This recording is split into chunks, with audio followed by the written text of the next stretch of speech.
ভালো মানুষের প্রতীক, বা ভালো মানুষ এবং মন্দ মানুষ থেকে নির্বাচন করে শেষমেশ তার জীবনটি ভালো, এবং কি হবে মরণকে স্মরণ রাখতে হবে। সব থেকে বড় আবেদ হচ্ছে, সব থেকে বড় ইমানদার ব্যক্তি হলো যে যত বেশি মৃত্যুকে স্মরণ করতে পারে, যে আল্লাহর ভয়ে মৃত্যুকে বেশি বেশি করে স্মরণ রাখে, সেই প্রকৃতপক্ষে ধন্য। আর যার মৃত্যুকে কোনো ভয়ই নাই, সে তো যেমন তাই করে বেড়ায়, তার তো কিছুই নাই, তার দুনিয়াদারিটাই শ্রেষ্ঠ। আর যার মৃত্যুকে ভয় আছে, সে এক পা আগে বাড়াতে পারবে না, পিছনেও হটতে পারে না। সে সবসময় চিন্তা ভাবনা করবে মানুষকে কেন সৃষ্টি করা হলো, আবার মানুষকে চলে যেতে হবে যেখান থেকে এসেছে সেখানে। তো এখানে কিছুদিন একটা পরীক্ষা করার জন্য আল্লাহ তাআলা জগতে পাঠালেন। এই পরীক্ষায় কে পাশ করবে কে ফেল করবে তার জন্য এটাকে পাঠানো হয়েছে। এখানে হচ্ছে পরীক্ষাগার, এখানে হচ্ছে আমলের জায়গা, এখানে কোনো হিসাব নিকাশ কিছু হবে না, ভুল ভ্রান্তি ত্রুটি বিচ্যুতি কিছুই ধরা যাবে না। সব কিন্তু মৃত্যুর পরে শুরু হবে। এখানে আল্লাহ রাব্বুল আলামিন একদম দুটো রাস্তাই দেখিয়ে দিয়েছেন, হাদাইনাহুন নাজদাইন, অর্থাৎ আমি দুটো রাস্তাই দেখিয়ে দিয়েছি, ইম্মা শাকিরা ওয়া ইম্মা কাফুরা। এক তো আমার কৃতজ্ঞতা বান্দা হয়ে আমার শুকরিয়া আদায় করো, সারা জীবন মৃত্যুকে ভয় করো, স্মরণ রাখো, এবং সবসময় পরকালে পাড়ি দেওয়ার জন্য প্রস্তুত রাখো নিজেকে। অথবা তুমি একদম ভুলে যাও পৃথিবীকে তুমি ভুলেই থাকলে, পৃথিবীর মায়া মমতা থেকে মানুষ যেতেই চায় না। এখানে মানুষ কিন্তু মৃত্যুকে খুব ভয় করে, মানে মরণের পর কি হবে এটা বাহ্যিক দৃষ্টিতে ভয় করে, প্রকৃতপক্ষে করে না। প্রকৃতপক্ষে করলে তো সবাই নামাজি হয়ে যাবে, হক্কানি নামাজি হয়ে যাবে, সবাই তো কোরআন মাজিদ পড়তে লাগবে। এমন কোন মানুষ নাই যে কোরআন পড়তে পারবে না, এমন লোক পৃথিবীতে নাই, আল্লাহ রাখেননি। কিয়ামতের দিনে আল্লাহ পরীক্ষা করে দেখবেন, তোমাকে কান দিয়েছিলাম শোনার জন্য, তোমাকে জিহ্বা দিয়েছিলাম, বাকশক্তি দিয়েছিলাম কোরআন মাজিদকে পড়ার জন্য, তুমি কি পড়েছিলে? তোমাকে চক্ষুদ্বয় দিয়েছিলাম কোরআন মাজিদ দেখে পড়ার জন্য, তুমি কি পড়েছিলে? এ তো জিজ্ঞাসা করা হবে, তখন উত্তর কি হবে? কিচ্ছু করার নেই। সেজন্য এখনো পর্যন্ত যদি আমরা সতর্ক হতে পারি, এখনো সাবধান অবলম্বন করতে পারি, যে এখনো যদি আল্লাহকে ভয় করে মরণকে স্মরণ রেখে এখনো যদি আমরা কোরআন পড়তে শেখার চেষ্টা করি, প্রত্যেকটা লোকের কোরআন শেখা হবে। আল্লাহ তাআলা তো বলেছেন, লা ইউকাল্লিফুল্লাহু নাফসান ইল্লা উসাহা, কোনো মানুষকে আমি ক্ষমতার বাইরে কোনো জিনিস করতে বলিনি, এবং চাপও তাদেরকে দিইনি, কোনো রকমের তাদেরকে পেড়াপাড়িও করেনি যে এটা করতেই হবে, তুমি পারবে না তবু করতে হবে, এটা বলেনি। তোমার দ্বারা এটা হবে, তুমি পারবে, তুমি করতে পারবে, তুমি পড়তে পারবে, শিখতে পারবে। দুবেলা কোরআন মাজিদ পড়ার সময় তোমাকে দেওয়া হয়েছে, সেগুলাকে বাদ দিয়ে মরণকে স্মরণ না করে নিজেকে দুনিয়া জারি রেখে মানুষের সঙ্গে কথাবার্তায় সারা জীবন চলল। কিন্তু এমন একটা যুগ আসছে প্রাণের ভাইয়ের আমার, এমন একটা যুগ এসে যাচ্ছে সামনে, মানুষ মারা গেলে সে যুগটাই অন্ধকার।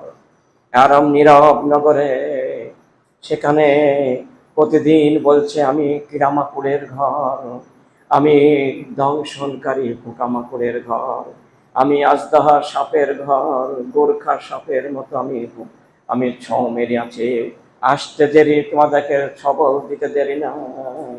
এক একটা কবরে 99টা করে সাপ হবে, 4টে খেনে কথা নয়। মহানবী বলছেন 99টা সাপ প্রতিটা কবরে হবে। এই সাপকে রক্ষা করার জন্য কোন ভাই আমার, কোন বোন আমার আজকে সিদ্ধান্ত নেবেন যে আজ থেকে যে কদিন বাঁচবো কোরআন পড়তে শুরু করে দে। আর এই কোরআন পড়তে পড়তে যদি মৃত্যু হয়ে যায়, তার শহীদের দরজা বিনা হিসাবে জান্নাত চলে যাবে। সেজন্য খুবই অনুরোধ করে, খুবই জোরালো আবেদন রেখে আমি আজকের কথাগুলো আরোপ করছি যে অবশ্যই অবশ্যই এই কোরআনটাকে নিজে হাতিয়ার বানিয়ে নেন, এটাকে কবরের শাস্তি থেকে রক্ষাকারী বানিয়ে নেন আজ থেকে। যদি কোনো আলেম পড়াইতে না পারে, যদি ইচ্ছুক না হয়, টাকা পয়সা দিয়েও আপনি চলে যান। যেমন আবু দারদা রাদিয়াল্লাহু তাআলা আনহু 300 মাইল পর্যন্ত কোরআন শেখার জন্য ভাইরে পায়ে হেঁটে চলে যেত, কয়েকদিন লাগতো এই কোরআনকে শেখার জন্য। আজকে প্রতিটা ঘরে ঘরে কোরআন আছে, প্রতিটা পাড়ায় পাড়ায় আলেম ওলামা হয়েছে, কিন্তু হায়রে কোরআন পড়ার লোক পাওয়া যায় না। মসজিদে 40-50টা লোক সকাল সন্ধ্যায় পড়তে শুরু করবে, গম গম করে বেজে উঠবে। এরকম পাড়া যদি হয় তবে বোঝা যাবে মুসলিম মশারাইরা। কিন্তু হাই, কিছুই নাই। কোরআন কালকে হুজ্জাতুল লাকা হুজ্জাতুন আলাইকা। মহানবী বললেন কোরআনই তাকে জাহান্নামে নিয়ে যাবে, কোরআনই তাকে জান্নাতে নিয়ে যাবে। কোরআনই দলিল হবে। তোমাকে যে এতদিন হায়াত আমি দান করেছিলাম, আল্লাযী খালাকাল মাউতা ওয়াল হায়াতা লিয়াবলুয়াকুম আইয়ুকুম আহসানু আমালা, আমি তোমাদেরকে দান করেছিলাম সারা জীবনে 60 বছর আয়ু দিয়েছিলাম, কেউ 40 বছর 50 বছর আয়ু তোমাদেরকে দান করেছেন। হাই, 60-70 বছর পর্যন্ত কাউরে কাউরে গেছে। বলো রে, তুমি এই জীবনের মধ্যে তুমি যদি একটা বছর যদি নিখুঁত ভাবে 1 ঘন্টা করে যদি সময় ব্যয় করতে পারতে মসজিদে, তুমি কোরআন পড়তে পারতে, এক বছরের মধ্যে তোমার কোরআন পড়া হয়ে যাবে। তুমি কি করেছো বলো? হায়া আল্লাযী খালাকাল মাউতা ওয়াল হায়াতা, আল্লাহ বলেন আমি মৃত্যু এবং জীবিতকে আমি দান করেছি জগতে, দুটোই আমি রেখে দিয়েছি। এখন জীবিত করেছি, তারপর মৃত্যু করব। পাক পারা তখন আমি কবরস্থ করে দেব। আল্লাযী খালাকাল মাউতা ওয়াল হায়াতা, মৃত্যু এবং জীবিতকে আমি করেছি কিসের জন্য? লিয়াবলুয়াকুম আইয়ুকুম, তোমাদের মধ্যে কে পাস করতে পারে আর কে ফেল করবে, তোমাদের মধ্যে কে কোরআন মাজিদ দেখে পড়তে পারবে আর কে পারবে না, এই যাচাই করার জন্য, বাছাই করার জন্য, মুমিন আর কমিনের মধ্যে পৃথক করার জন্য আমি জগতে মওত আর হায়াত দিয়েছি। ভাইরা আমার, লিয়াবলুয়াকুম আইয়ুকুম, তোমাদেরকে পরীক্ষা করার জন্য, পরীক্ষা নিরীক্ষা করার জন্য এই জগতে পাঠিয়েছি। আইয়ুকুম আহসানু আমালা, কি আমার কাছে সুন্দর করে আমল গুছিয়ে প্রস্তুত করে নিয়ে আসবে, এটা দেখার জন্য আমি পরীক্ষাগার করেছি জগৎটাকে। যারা পৃথিবীকে প্রাধান্য দেবে তারা পরকালকে হারাবে, যারা পরকালকে প্রাধান্য দেবে তারা ইহকালকে কিছুটা ক্ষতি হবে, বেশি হবে না, সামান্য হবে, কিন্তু বেশিরভাগ পরকালে কিন্তু সে ভালো থাকবে। সেজন্য খুব অনুরোধ রাখছি যে আমাদেরকে যেটা আল্লাহ তাআলা বলেছেন এখনো পর্যন্ত চেষ্টা করুন, হয়ে যাবে। মিনহা খালাকনাকুম ওয়া ফিহা নুঈদুকুম, নিশ্চয়ই মানুষকে আমি সৃষ্টি করেছি এই মাটি থেকে। ওয়া ফিহা নুঈদুকুম, আবার এই মাটির ভেতরেই আমি অবস্থান করাবো। আমিনহা নুখরিজুকুম তারাতান উখরা, আবার মাটি থেকে আমি তোলাবো, ওই মাটি থেকে উঠিয়ে নিয়ে আবার আমি কিয়ামতের মাঠে সংগঠিত করব। এটা আল্লাহ রাব্বুল আলামিন বলেন সূরা ফাহা 55 নম্বর আয়াত। সেজন্য আমাদের মাটি হলো খাঁটি, আর কিছুই নয়। মানুষ মাটি দিয়ে সৃষ্টি, আর জিন আগুন দিয়ে সৃষ্টি, আর ফেরেশতা নূর দিয়ে সৃষ্টি। সেই জন্য কেউ কারোর সঙ্গে এক মিক্স হবে না, কেউ কাউকে পরিচিত অপরিচিত হবে না, কেউ কাউকে চিনতে পারবে না। মানুষ যখন মারা যাবে কবরে, তখন ওই ফেরেশতাটাকে চিনতেই পারবে না, সে তো মানুষ নয়, সে তো নূর থেকে তৈরি ফেরেশতা। কিছুই বুঝতে পারবেন না, শুধু মারের পর মারটাই বুঝতে পারবে, আর কিছুই ধরা যাবে না, কে মারছে, কোথায় গেল, কি ব্যাপার বোঝা মুশকিল। সেজন্য আযাবুল কবরে হাক্কান, আল্লাহ রাব্বুল আলামিন বলেন কবরের আযাব হলো সত্য, এরা কোনো মিথ্যা কথা নয়। সহিহ বুখারী 1372 নম্বর আয়াত, আলামুল বারযাকে কবরুন, অর্থাৎ এই জগৎ, দুনিয়ার জগৎটা হচ্ছে, এটা হচ্ছে পর্দার জগৎ। কবর এইখানে আমরা যে জীবিত আছে সবাই একসঙ্গে বেড়াচ্ছি, এরপরে যে জীবনটা আছে ওইটা হচ্ছে কবরের জীবন বা বারজাকি জীবন। ওই জীবনটার নাম হচ্ছে আলামে বারজাখ, মানে পর্দার জীবন, আবৃতের জীবন, যে জীবনটি একাই থাকতে হবে, কোনো সঙ্গে সাথে হবে না। কোটি কোটি টাকা ব্যয় করলেও কোনো সাথী পাওয়া যাবে না, কোটি কোটি টাকা ব্যয় করলেও কোনো মানুষের ঘর ভরবে না।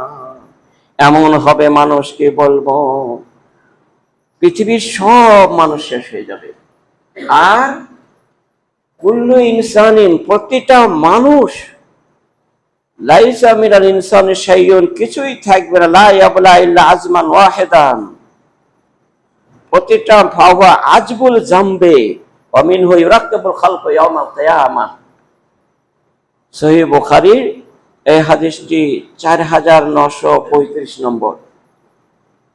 যে মানুষ মৃত্যু হয়ে গেল, সে তার আত্মাটা কিছুক্ষণ আসে, সামান্য কয়েক মিনিট প্রশ্ন উত্তর করার পর আবার চলে যায়, যেখান থেকে আসে সেখানে চলে যায়, ইল্লিন আর সিজ্জিন জায়গায় চলে যায়, সংরক্ষণ যেখানে করা আছে সেই জায়গায় চলে যায়। বাকি ধড় বা দেহটা কবরে পড়ে থাকে, ওরা আস্তে আস্তে মিশাতে মিশে পচে গলে সরে শেষ হয়ে যায়। হাড়গুনাও 200 বছর পর ওগুলাও কিছু থাকে না, সব মাটির মিশে যাবে, কিচ্ছু থাকবে না। 1000-2000 বছর পরে মাটিতেও কোনো জিনিস থাকে না। মহানবী আমার বলেন লাইসা মিনাল ইনসানি শাইউন, একটা জিনিসের চিহ্ন থাকবে না, সব মাটি হয়ে যাবে, হাড়ও মাটি হয়ে যাবে। নবীগণ বাদে বিশ্বে যত নবী এসেছিলেন তাদের কোনো একটা লোম পর্যন্ত খসবে না, একটা দেহর মাংস পর্যন্ত খসবে না, প্রতিটা নবীর লাশ এরকমই থাকবে। বাকি পৃথিবীর যত মানুষ আছে সবাই লা ইয়াবলা ইল্লা আজমান ওয়াহিদা, সবাই পচে গলে শেষ হয়ে যাবে, কিচ্ছু পাওয়া যাবে না। খুললে 1000 বছর খুললে দেখা যাবে সেখানে কিছু নাই, কিচ্ছু পাওয়া যাবে না। ও আজবুল জামবে, মেরুদণ্ডের নিম্নে একটা অস্থি আছে, ছোট্ট একটা হাড় আছে, সেটাই থেকে সামান্য রাইর দানার সমান একটা ছোট্ট হাড় আছে, সেই হাড়টা কিন্তু পচবেও না, গলবেও না, নষ্ট হবে না।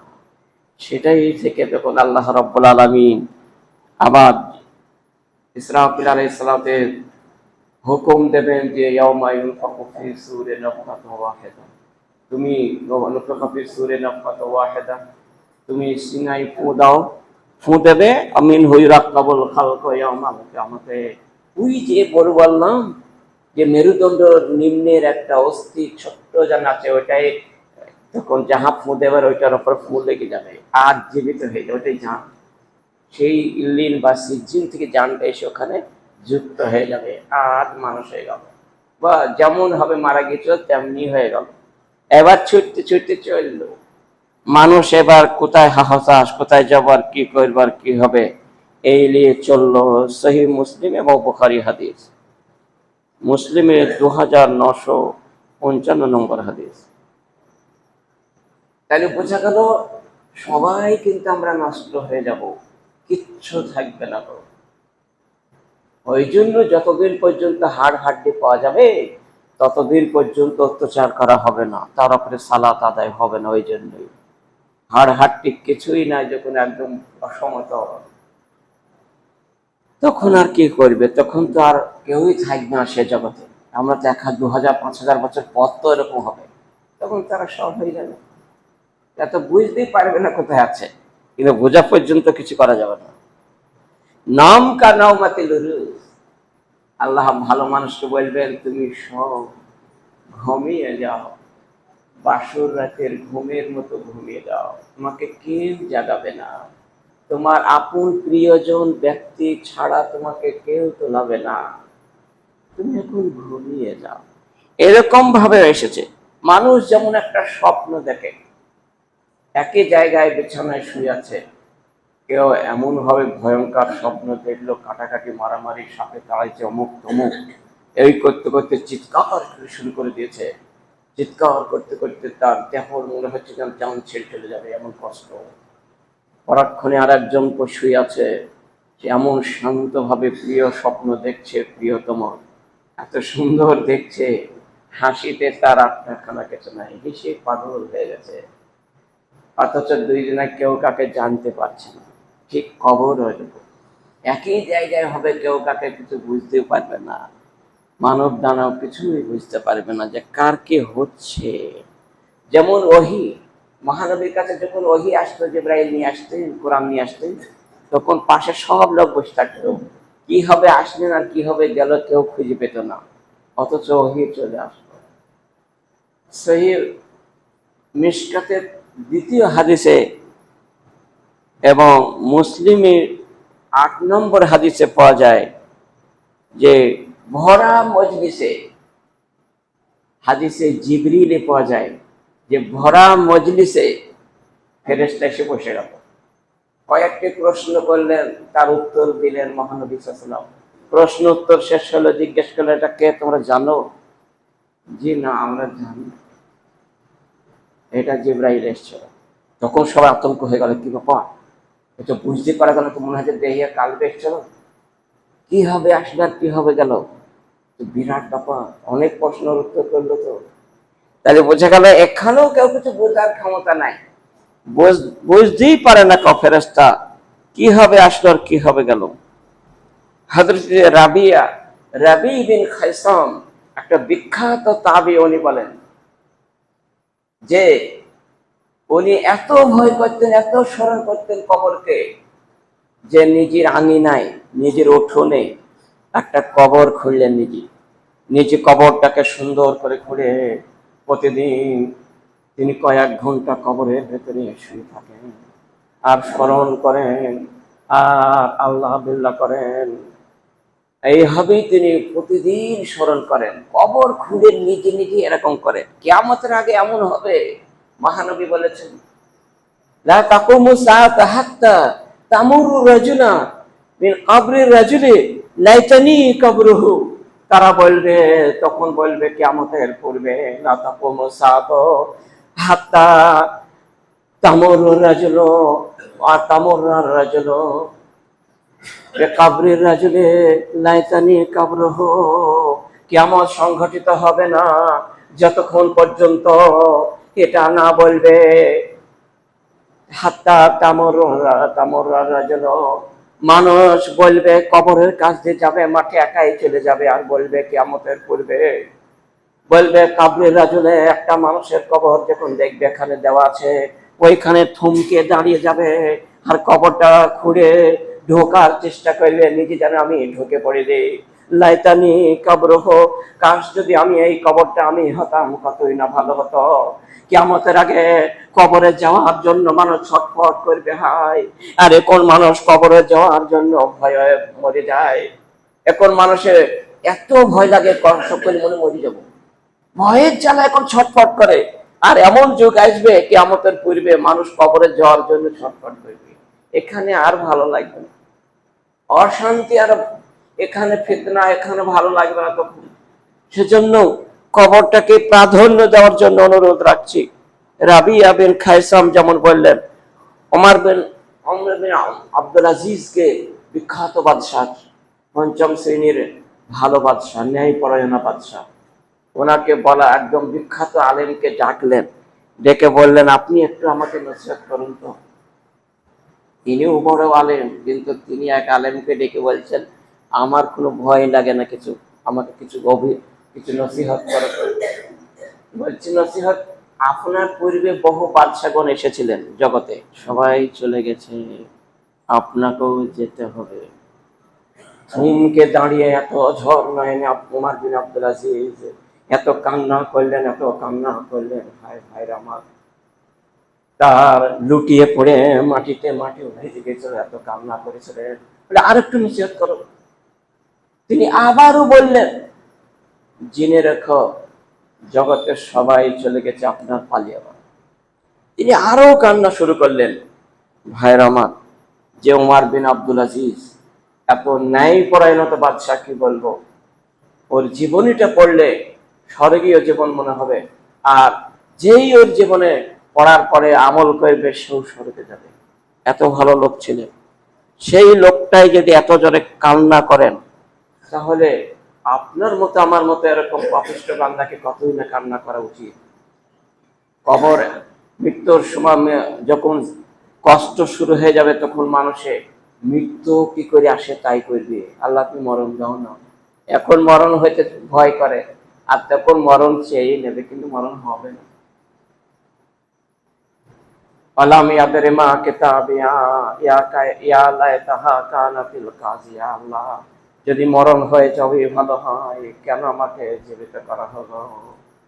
এরকম বলবে, লা ইয়ামুতু ফিহা ওয়া লা ইয়াহইয়া, মৃত্যু হবে না, জীবিতও থাকবে না, জীবিতও থাকবে না, এমন দরদানি শুরু হয়ে যাবে। সেজন্য এখন থেকে সে অভ্যাস করুন। হাসান বাসারি, তিনি বিখ্যাত তাবী, তিনি বলেন, আম্মা আমসি ফাকাত যাহাবা বিমা ফিহি। আরে যেটা চলে গেছে, যে যুগটা, সেই যুগটার জন্য কোনো পস্তাইও না, কোনো রকমের দুশ্চিন্তা করিও না। যে যুগটা আমার চলে গেছে, সেই যুগটা ভালো যাক আর মন্দ যাক, আমার এখন যে বয়স, এই বয়সের আগে আমি যা করেছি, আমি নিজেই জানি যে ভালো মন্দকে কি করেছি। সেই যুগের জন্য চিন্তা করো না।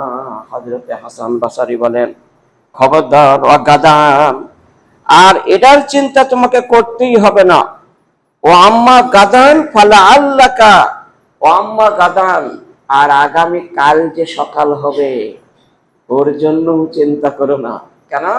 লা তুদরিকুহ, সকাল পর্যন্ত তুমি সময় পাবে না। সকাল পর্যন্ত সময়ের কোনো গ্যারান্টি নাই। ওই জন্য যেটা অতীতে হয়ে গেছে, তার জন্য পস্তাবে না। যেটা সামনে হবে, ওর জন্য পস্তাবে না। আর আজকের দিনে তুমি যে সময় পেয়েছো, এটাই অধিক মাত্রায় আমল করে নাও। এই সময়টা খুব মূল্যবান সময়। আলিয়ামা ফামাল বিহি, খুব বেশি বেশি করে আমল করো। কিতাবুজ জুহুদে 191 নম্বর পৃষ্ঠায় আছে। তাহলে আমরা বুঝতে পারলাম হাসান বাসারি কি সুন্দর কথা বললেন। মানে এক সেকেন্ডে মওতকে স্মরণ রাখতে ভোলা হবে না, এটা হলো এক সেকেন্ডে ভুলবো না তো। আর যে ভুলবে না, তার আমল বেশি হবে। আর ভুলে গেলেই তো তার আমলই হবে না। আলিয়াম আমালন, আজকের দিনটা হচ্ছে আমলের দিন। ও আর গাদা হাসাব আলাইহি, কোনো হিসাব দেবে না কেউ। আজকে যাই করবো, আমাদের হিসাব কেউ দেবে না কেউ। ও গাদান, আর আগামীকাল মৃত্যুর পর হাসাব, হিসাব আলাইহি, হিসাব নেওয়া হবে পরাক্রান্তি ভাবে। বলে আমালন ফিহি, ওই সময় আমল করতে হবে না, আমলের কোনো দরকার নাই। কিন্তু এমন এমন বান্দা আছে, যারা প্রচন্ড মৃত্যুর আগে বা মৃত্যুর সময় প্রচন্ড ভয় হয়ে যাবে, ভয়ে কম্পন সৃষ্টি হয়ে যাবে, এবং বলবে, কত রকমের কথা তারা প্রয়োগ করবে, যে মৃত্যু ওলাও তারা ইজিল মুজরিমুনা নাকিসু রুউসিহিম ইনদা রাব্বিহিম, তারা তখন বিভিন্ন আয়াতে দেওয়া হয়েছে, ইযা জা আহাদাকুমুল মাউত, মৃত্যু যখন তার হাজির হয়ে যাবে, সেই সময় বান্দা বলবে ফেরেশতাকে দেখার পরে, লাল্লে, আমাকে একটু অবসর দেওয়া হোক, একটু মুহূর্ত দেওয়া হোক। সামান্যতম ইযা আহাদাকুমুল মাউত, মৃত্যু যখন চলে আসবে, কালা রাব্বি জরনি, তখন বলবে, আল্লাহ গো, সামান্য একটু টাইম দেওয়া হোক, 2-5 মিনিট সময় দেওয়া হোক। লাল্লি আমালু সালেহা, এবার আমরা গিয়ে আপনি যদি আমাদেরকে দুনিয়ায় ফেরত দেন, তাহলে ভালো আমল করে আসবো। এক সেকেন্ডও আল্লাহ তোমাকে ভুলবো না, এক সেকেন্ডও মৃত্যুকে ভুলবো না। মৃত্যুকে স্মরণ রাখবো 24 ঘন্টায়। একা নিরিবিলি বাস করবো কাউরের সঙ্গে, দুজন যেখানে বসে আছে জীবনে সেখানে জগতে আর বসবো না। ওরা আমাদেরকে সময় নষ্ট করে দিয়েছে, ইবাদত বন্দেগী করার সময় পাই নাই। ওরা আমাদের আমি একা নিরিবিলি সহবতে সালে কোনা যদি ভালো লোকের সঙ্গে আমি থাকতাম তাও তো দুটো কথা শিখতে পারতাম। তবু আজকে আর আমি মন্দ লোকের সাথে আমি কখনো বসবো না। তখন হাই হাই করবে আর কাঁদবে আর বলবে। সূরা মুমিনুনে 100 নম্বর আয়াত এটা। ফিমা তারাক্তু, বলবে আমি কত কাজ ছেড়ে এসেছি যেগুলো করিনি কোনো নিজে নিজে, এবার কি করবো গ্যারান্টি দিচ্ছে, একটু সময় দেন। কিন্তু হবে না।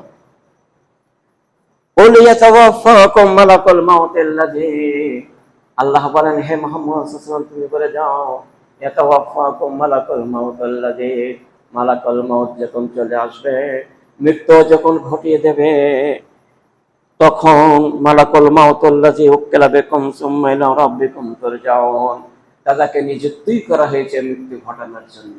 তখন বলবে, ওয়ালাউ তারা ইজিল মুজরিমুনা নাকিসু রুউসিহিম ইনদা রাব্বিহিম, মাথাটা আল্লাহর কাছ থেকে নিকটের দিকে ঝুঁকিয়ে নেবে এবং বলবে, হায় অপরাধীগণ, রব্বানা আবসারনা ওয়া সামি'না, আল্লাহ আমরা দেখেছিলাম, শুনেছিলাম, বুঝেছিলাম, কত বক্তা, কত বিশেষজ্ঞ, কত কোরআনের মানে ভেঙে ভেঙে আমাদের কাছে আস্তে আস্তে ছড়িয়ে দিয়েছিল, বলে দিয়েছিল, মগজে ঢুকিয়ে দিয়েছিল, তবুও আমরা আমল করতে পারিনি। দয়া করে আর একবার দুনিয়ার ফেরত দেওয়া হোক।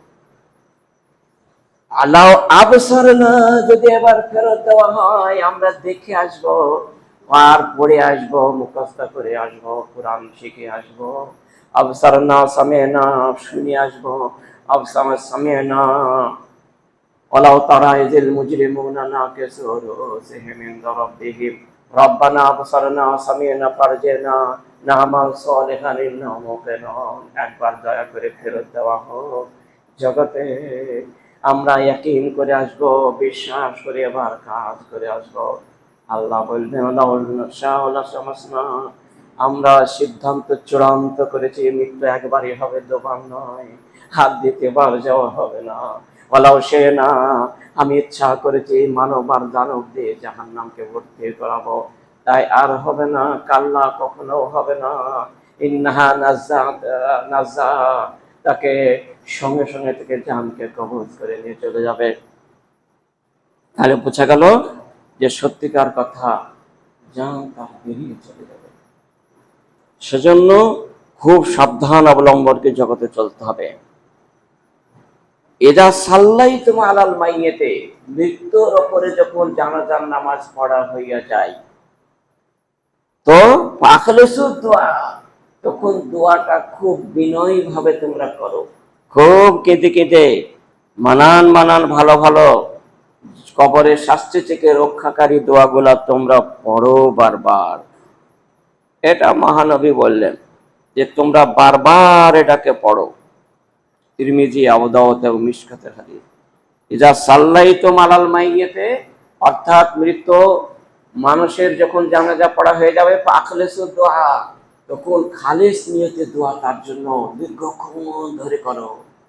এমনকি সহিহ বুখারীতে আছে, একটা উট তোমরা সকলেই মিলে জবাই করলে, করে খাল ছাড়ালে, মাংস তুমি বিলি বন্টন করলে, বাড়ি নিয়ে গেলে, রান্না পর্যন্ত যত টাইম হয় অতক্ষণ পর্যন্ত কবরে দাঁড়িয়ে দাঁড়িয়ে তোমরা নিরিবিলি একাকী দোয়া করো। এই দোয়া তো করতে হয়, নিজেও তো দোয়া জানি না, আবার কাউকেও করতেও দেখি না, করে না। দোয়াগুলা মুখস্থ করবেন। দুটো দোয়া আজকে বলছি, দেখুন। আল্লাহুম্মা ইন্না ফুলান বিল ফুলান, এই যে দোয়া দুটো বলবো, এই দোয়া দুটোর এতটা ওজন আছে, কোটি কোটি টাকা দান করলে এর ওজনে পাওয়া যাবে না। এবং এগুলা মুখস্থও সাধারণ মানুষের, লাখ মানুষের মধ্যে একটা মুখস্থ আছে, এবং বললেও তারা করবে না। কিন্তু এই দোয়া দুটো যদি তার নিজের নিকটতম আত্মীয়ের জন্য করে, একদম যত নিকটে, তার মাপ হবেই হবে। কিন্তু আমি করলে হবে না, আপনাকে করতে হবে। যার আত্মীয় মরিতে সে করে, সবাইকে কেউ মহানবী বলতেন দোয়া করে তুমি মুখস্থ করো, কেউ যদি না করে। দোয়াটা হলো আল্লাহুম্মা ইন্না ফুলান বিন ফুলান ফি জিম্মাতিকা ওয়া হাবলে জাওয়ারিকা ফাকিহি মিন ফিতনাতিল কবরে ওয়া আযাবিন নার ওয়া আনতা আহলুল ওয়াফা'i ওয়াল হাক্কি আল্লাহুম্মা ইগফির লাহু ওয়ারহামহু ইন্নাকা আনতাল গফুরুর রহিম। আবু দাউদে হাদিসটি 3202 নম্বর এবং ইবনে মাজাহ 1499 নম্বর হাদিস। দেখুন মানেটা কি সুন্দর। ইন্না ফুলান বিন ফুলান, নিশ্চয়ই অমুকের ছেলে অমুককে কবরস্থ করলাম। মানে যে লোকটা মারা গেল আর যে লোকটা তার আব্বা, তার দুইজনের নামটাকে ওখানে বলতে হবে। যেমন জায়েদ বিন সাবেত, তো বললাম ইন আল্লাহুম্মা ইন্না জায়েদ বিন সাবেত ফি জিম্মাতিকা, এরকম বলতে হবে যে আল্লাহ জায়েদ বিন সাবেতকে তোমার জিম্মায় সমর্পণ করলাম, সুপুর্দ করে দিলাম, কবরস্থ করলাম। ওয়াহাবলে জাওয়ারিকা, আর তোমার অধীনে রাখলাম। তুমি তোমার দায়িত্বে আল্লাহ রেখে নাও তুমি সুন্দর করে। আর ফাকিহি মিন ফিতনাতিল কবরে আযাবিন নার, আর দয়া করে আল্লাহ রাব্বুল আলামিন ফাকিহি মিন ফিতনাতিল কবর, কবরের শাস্তি থেকে ওকে রক্ষা করো, আযাবিন নার, আর জাহান্নামের শাস্তি থেকে রক্ষা করো। আল্লাহ দুটো আবেদন, দুটো সুপারিশ করছে, দয়া করে এই কবরস্থ মানুষটাকে, অমুক জনাকে কবরস্থ করলাম, আল্লাহ তোমার জিম্মাতে দিলাম। আল্লাহ গো, তুমি ওই রপে দয়াবান হয়ে যাও, মেহেরবানি হয়ে যাও। আর বললাম তুমি দয়া করে ফাকিহি মিন ফিতনাতিল কবরে আযাবিন নার, আর কবরের শাস্তি থেকে তুমি ওকে বাঁচিয়ে নেবা। একটা সুপারিশ। 2 নম্বর সুপারিশ, বারজাকে জীবন থেকে যেদিন উঠবে, আযাবিন নার, জাহান্নামের আগুন থেকেও তুমি রক্ষা করে নিও। এই দুটো সুপারিশ দয়া করে কবুল করে নাও। ওয়া আনতা আহলুল ওয়াফা'i ওয়াল হাক্কি, আল্লাহ তোমার ওয়াদা সত্য, তুমি সত্য, তোমার সমস্ত জিনিসকেই সত্য বাস্তব। অতএব দয়া করে তুমি তুমি মেহেরবানি হয়ে যাও। আল্লাহুম্মা ইগফির লাহু ওয়ারহামহু, আবারও বলছে আল্লাহ দয়া করে এর গুনাহ রাশিকে মার্জনা করে দাও, ও রবের অনুগ্রহ করো। ইন্নাকা আনতাল গফুরুর রহিম, নিশ্চয়ই তুমি ক্ষমাশীল এবং দয়াবান। অতএব তুমি মেহেরবানি করে ক্ষমা করে দাও আর দয়া করে দয়াবান হয়ে যাও। রবে তোমার দয়ার দৃষ্টির আকর্ষণ কিয়ামত আসা পর্যন্ত রবে ঝিমঝিম করে অর্পণ করো। এই দোয়াটার মানে হলো এতটা। তাহলে 1 কোটি টাকা দিলে দোয়াটার মানে পাওয়া যাবে? তাহলে মুখস্থ করলে কিরম বোঝা গেল? একবার খাস করে সে মুর্দার জন্য দোয়া, এবং যে আত্মীয় মারা যাবে তার লেগে এটা সে করবে। সে একাকী নিরিবিলি হাত তুলে হোক, বিনা হাত তুলে হোক, এই দোয়াটা সে বলবি। নম্বর 2 দোয়া, আর একটি দোয়া বলবো, সে দোয়াটাও খুবই মাধুর্যপূর্ণ এবং খুবই ভালো দোয়া, একদম মুর্দার জন্য। আল্লাহুম্মা আবদুকা ওয়া ইবনু আমাতিকা, আয় আল্লাহ রব্বুল আলামিন, আল্লাহুম্মা আবদুকা, তোমার বান্দাকে তোমার জায়গায় রাখলাম, ওয়া ইবনু আমাতিকা, তোমার বান্দির সন্তানকে আমি রাখলাম। মানে যে লোকটার ছেলে, যে মেয়েটার ছেলে, এই দুইজনকে সম্বোধন করে বলা হলো যে তোমার বান্দাকে আল্লাহ, আর তোমার বান্দির সন্তানকে আমি তোমার আদর্শে রেখে দিলাম। আন ইহতাজা ইলা রাহমাতিকা, তোমার রহমতের ভিখারি আমরা, তোমার রহমতের করুণার অনুগ্রহের ভিখারি আমরা। তাই আল্লাহ দয়া করে ওর উপরে রহম বর্ষণ করে দাও, এখনই করে দাও। ওয়ান্তা গানিয়ন, আর তুমি তো নিজেই স্বয়ং সম্পূর্ণ আল্লাহ রাব্বুল আলামিন। তুমি তো নিজেই জ্ঞানী, নিজেই বেপরোয়া। তুমি যাকে ইচ্ছা তাকে তুমি শাস্তি দিতে পারো, যাকে ইচ্ছা তাকে তুমি রহম করতে পারো। অতএব আমার এই মুর্দাকে তবে তুমি রহম করো। ইন কানা মুহসিনান ফাজিদ ফি ফি হাসানাতিহি। নবী আমার বললেন, ইন কানা মুহসিনান, যদি এই মানুষটা সৎকর্মশীল হয়, ফাজিদ ফি হাসানাতিহি, এর নেকিটাকে আরো বেশি বেশি করে বাড়িয়ে দাও দয়া করে। ওয়াইন কানা মুসিআন ফাতাজাওয়াজ আনহু, আর যদি এই যদি সৎকর্মশীল না হয়, যদি পাপ, যদি এই ব্যক্তি অপরাধী হয়, ফাতাজাওয়াজ আনহু, দয়া করে ক্ষমা করে দাও, অপরাধকে তুমি ছেড়ে দাও, জেলখানা থেকে জেল মুক্ত করে দাও। রাওয়াহুল হাকিম, হাকিমতে প্রথম খণ্ডে 359 নম্বর পৃষ্ঠায় আছে, এবং তালখিসে 56 নম্বর হাদিস।